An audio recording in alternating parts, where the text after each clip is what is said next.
Hi, cohort teachers. I hope you enjoyed observing the lesson where our host teacher was using Brainpop with the students. Brainpop is a terrific subscription service that our district pays for.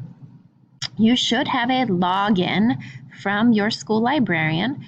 So if you'd like to plan a lesson this month for your kids, you can get the login from your school librarian. Click on the login button and it will take you to the Brainpop main screen. You'll see several different categories, different types of videos that are available, and many different activities as well. The topics align very nicely with our Common Core standards. So you could click on any of the icons and it breaks down into further categories. You can also search for a topic that you might be discussing in your classroom to see if Brainpop has an accompanying video and set of activities that go along with it.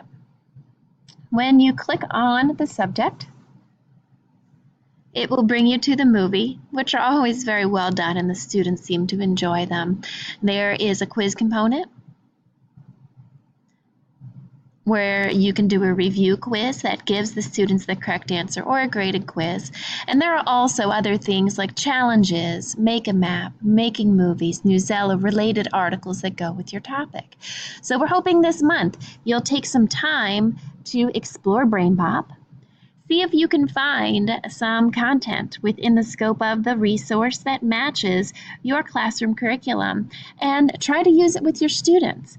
Then come back to our Google Classroom and share with your cohort members your successes and challenges using Brainpop with your classroom. Thanks so much.